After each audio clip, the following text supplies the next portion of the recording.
Welcome back to the GC channel. I'm your host, Orlando Casares, the president and founder of First Law International. If you're new with us, welcome.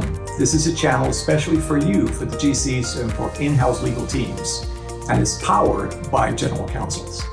We'll be covering today some of the trendiest topics, things that keep you up at night, and we hope that you will find the next few minutes invaluable and very insightful. So follow us along. True to your profile, we've talked briefly about some articles that you've written in the past, and I was particularly taken by one that you wrote not very long ago, where if anybody looking at your background and your profile, they will start thinking of you as a globalist. You're the ultimate trader. You believe in trade, global trade, as a means to empower society. And I thought I was very, I reflected on your paper, and you're making almost like an ecclesiastical message out there for free trade, big trade, global trade, because that enhances employment, security, stability between countries. So what are your thoughts in general right now about let's talk first about the positives of the increased globalization, and later we're going to talk about the pitfalls, because there's a little bit of a backlash.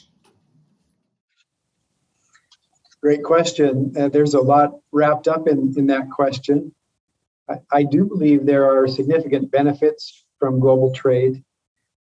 I'm not, I wouldn't be looking to make any political statement here. I'm not an advocate for open borders per se, although I have seen great benefits in places like Europe from an approach like that. But what I do think is very important is it's important to understand how regulations properly work, both as an enabler and a protector of global trade, but also watching for the things that can happen around the edges that aren't so positive. It is possible that there are bad actors that are involved or seeking to be involved in moving goods. We have a robust denied party screening program, for example, at Flexport. Many other companies similarly situated or others also have them to avoid doing business with bad actors. Those folks do exist in the world. There is need for regulation, but regulation can be overdone as well. So, finding ways to facilitate companies that are trying to improve the planet with their goods and services, I think is a great thing. We deal with large companies, the very largest, but we also deal with very small companies, some who have started up sometimes fairly recently with some product that can really benefit people around the world. And I just love being able to enable them to grow their business, to take their creativity and put it to work in different places around the world and really benefit the world. There are great ideas everywhere that can be brought to bear if that's enabled. And so I hate to see restrictions on that kind of activity.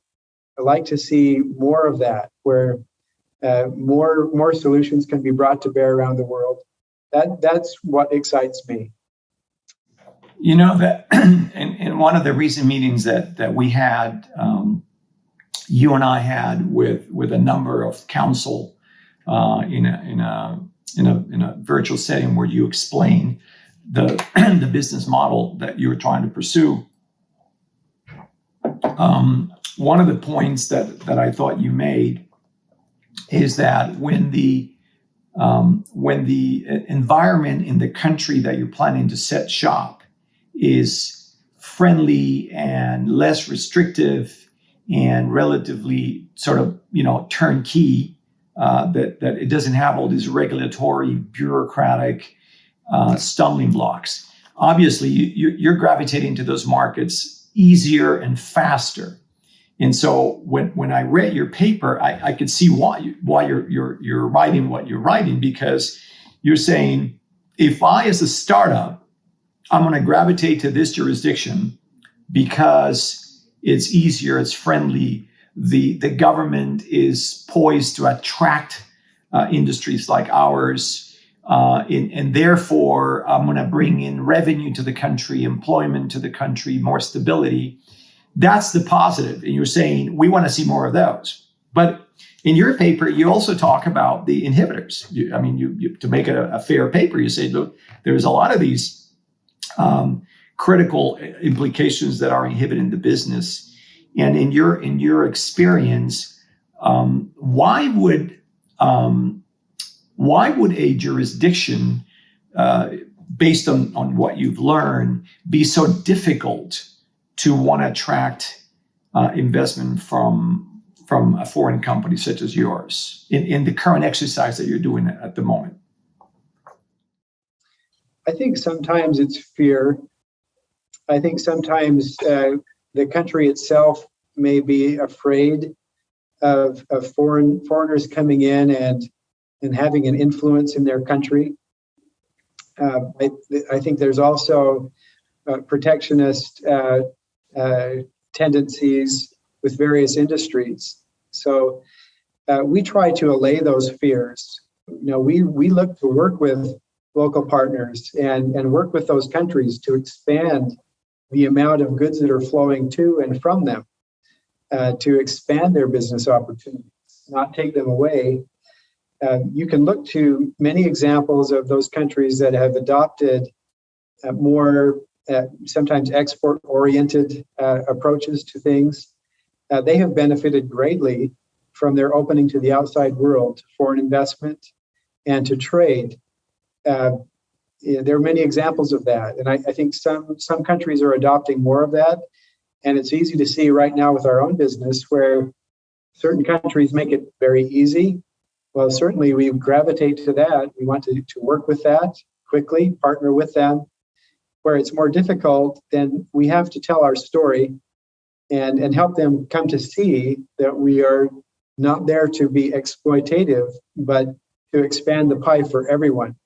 And I think as those countries come to see that more and have trust in that, I think the opportunities open, and maybe they probably have good reason to fear from some of their past experiences.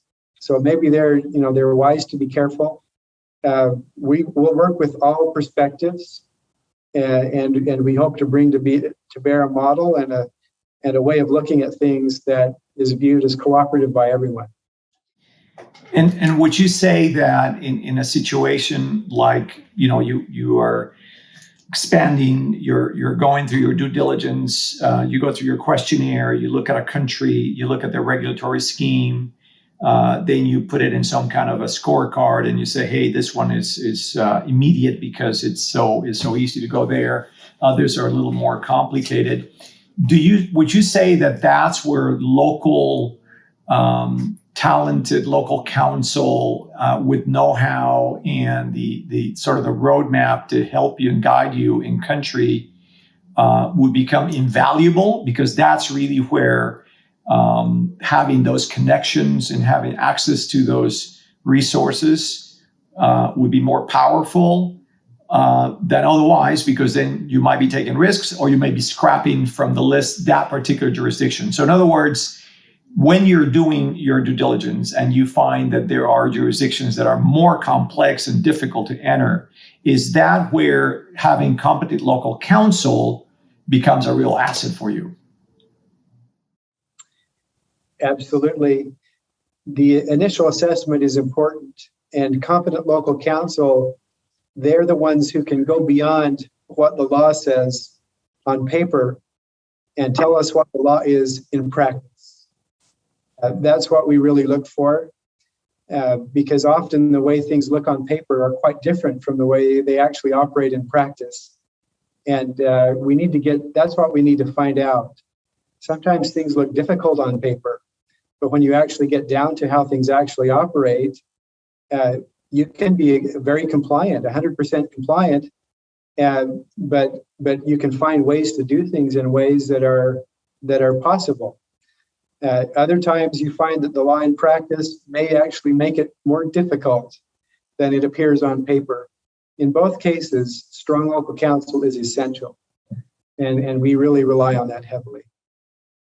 And of course, that sounds very easy, right? To say, well, here's local counsel, but you're in a situation where the wrong choice or the wrong degree of competence or lack of sophistication could be very detrimental to you. So this is why you having access to these resources, and for that matter, any GC out there that is going to be going through an expansion, just like you are, they're going to appreciate your remarks because they're relating to the fact that it may be that the preliminary advice yields a very rosy picture, so you're going to be able to set shop in that jurisdiction, and yet you have other big markets that you want to enter where the regulatory list is this long. And you're not going to say, well, I'm sorry, it's too hard, I'm not going to go there. You're going to have to say, okay, so what do we do next? And in relying on those individuals that are from the local harvest, which is what we specialize in, is it's invaluable. Well, thank you for watching. If you would like to see more videos like this one, subscribe to the channel and press the notification button below so that you will be alerted when new videos come out. We hope that you've enjoyed it, and we look forward to the next one. And don't forget, you heard it here first.